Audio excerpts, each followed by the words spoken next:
आज है 23 दिसंबर और हम शुरू करते हैं आज के करंट अफेयर्स। पहला है national programme on high efficiency solar PV module. इसका उद्देश्य है कि इंडिया में high efficiency solar PV module की मैन्युफैक्चरिंग के लिए एक इकोसिस्टम डेवलप करना। ये ministry of new and renewable energy के तहत आती है। ठीक है, इसमें प्रोडक्शन लिंक्ड इंसेंटिव दिए जाएंगे 5 सालों के लिए। उसके बाद उदाई का जो हेडक्वार्टर है, उदाई मतलब unique identification authority of India का जो हेडक्वार्टर है नई दिल्ली में, उसको गृहा एग्जाम्पलरी परफॉर्मेंस अवार्ड 2022 दिया गया। ठीक है, उनकी जो इन्वायरमेंट से रिलेटेड जो इनिशिएटिव्स हैं उसके लिए उन्हें दिया गया। जो उनकी जो बिल्डिंग है उसमें कई सारे मतलब ऐसे ऐसे इनिशिएटिव हैं जिसके लेके उनको ये अवार्ड दिया गया। गृह मतलब है green rating for integrated habitat assessment. ये इंडिया का नेशनल रेटिंग सिस्टम है बिल्डिंग्स के लिए। ठीक है, इसको टेरी एक संस्था है, the energy and research institute और ministry of new and renewable energy, इन दोनों ने मिलकर इसको सेटअप किया था। ठीक है, उसके बाद TULIP the urban learning internship programme. इसका उद्देश्य है कि जो ग्रेजुएट्स होते हैं उनको अर्बन लोकल बॉडीज़ में और या स्मार्ट सिटीज़ में एक तरह की इंटर्नशिप प्रोवाइड करना, इंटर्नशिप की अपॉर्चुनिटीज़ प्रोवाइड करना। ठीक है, इसको ministry of housing and urban affairs तथा मिनिस्ट्री ऑफ एजुकेशन और all India council for technical education, ये 3 संस्थाएं मिलकर ये प्रोग्राम डेवलप की हैं। ठीक है, स्टेट लेवल पर जो उनका स्टेट का जो अर्बन डेवलपमेंट डिपार्टमेंट होगा वो इसके लिए रोड मैप तैयार करेगा। इंडिया जो है सर्वाइकल कैंसर के खिलाफ वैक्सीन देगा। जो 9 से 14 साल की बच्चियां हैं स्कूलों में, ठीक है, जो स्कूल में नहीं है उनके लिए अलग अप्रोच अपनाई जाएगी और जो स्कूल में छूट जाती हैं उनके लिए भी अलग अप्रोच होगी। ठीक है, और उसके बाद एक सर्वाइकल कैंसर की बात करें तो ये सर्विक्स से शुरू होता है। ह्यूमन पेपिलोमा वायरस एक वायरस है जो इसका मतलब जो सर्वाइकल कैंसर कॉज करता है। ठीक है, और ये वायरस शुरू में नुकसान नहीं करता, शुरू में एंटर करता है बॉडी में, इम्यून सिस्टम नॉर्मली इसको रोक देता है हार्म करने से, पर वो मरता नहीं, ख़त्म नहीं होता, वो डेवलप उसी में होता रहता है धीरे धीरे और बाद में जाके बहुत दिक्कत करता है।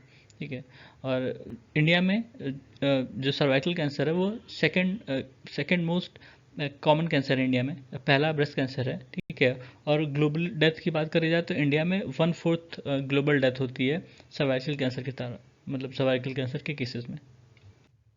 सर्वाइकल कैंसर को एलिमिनेट करने के लिए WHO ने 90-70-90 टारगेट रखा है 2030 के लिए। ठीक है, इसमें 90-70-90 का मतलब है पहले 90 का मतलब है कि कम से कम 90% बच्चियां जो 15 साल के से नीचे हैं उनको वैक्सीनेशन हो जाए, और जो 70 का मतलब है कि 35 ईयर की जो एज की हैं या जिन्होंने 45 साल उम्र प्राप्त कर लिया उनको स्क्रीन किया जा सके, मतलब उनको डायग्नोसिस किया जा चुका हो।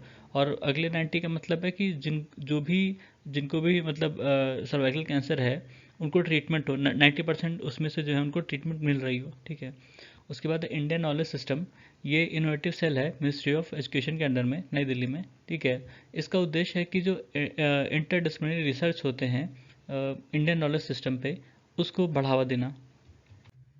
फिर है जन विश्वास बिल 2022।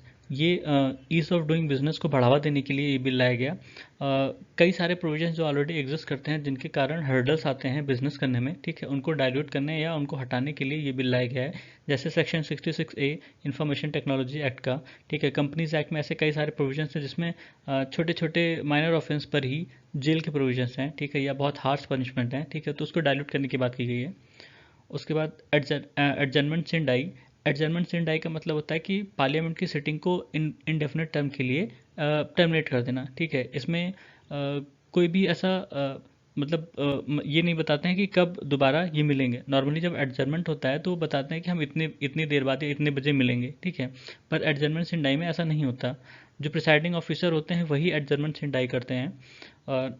जैसे प्रोरोग होता है जब हाउस को एंड करना होता है तो प्रोरोग होता है नॉर्मली। ठीक है, ये प्रोरोग के इक्वल है, पर इसको प्रिसाइडिंग ऑफिसर अनाउंस करते हैं।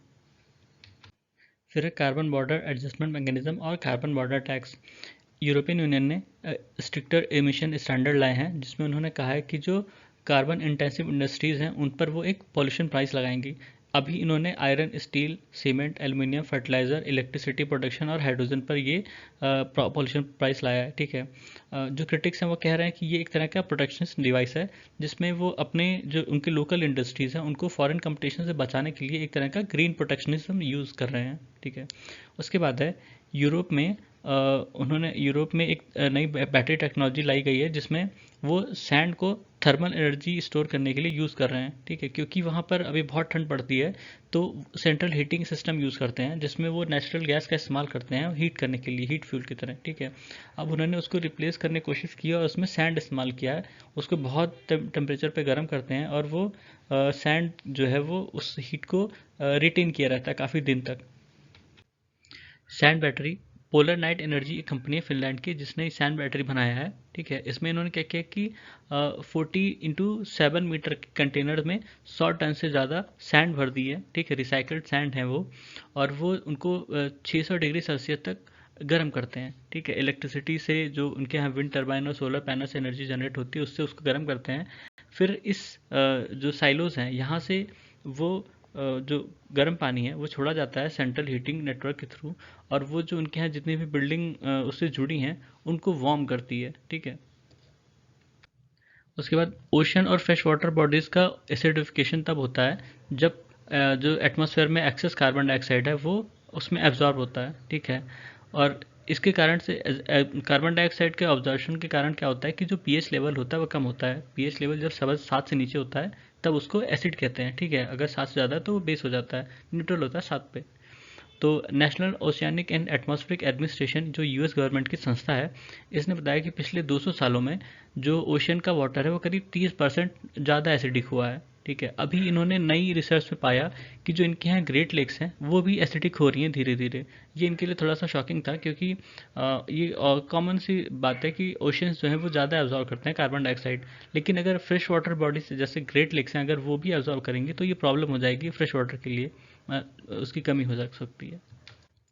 Great lakes of North America या सिंपली ग्रेट लेक्स, ये 5 इंटरकनेक्टेड वाटर बॉडीज़ हैं यूएस कनाडा बॉर्डर पे, ठीक है। और ये दुनिया की largest group of fresh water हैं। और इसमें से जो लेक मिशिगन है वो इंटायरली यूएस में है। बाकी जो चारों हैं, lake superior, lake Huron, lake eri, lake Ontario, ये दोनों ही मतलब कनाडा और यूएस दोनों में आती हैं, ठीक है। और इनसे होके एक नदी जाती है सेंट लॉरेंस जो गल्फ ऑफ सेंट लॉरेंस में बहती है नॉर्थ अटलांटिक में, ठीक है। मतलब वो नदी वहाँ जाके गिरती है। तो ये था आज का करंट अफेयर्स। सुनने के लिए धन्यवाद।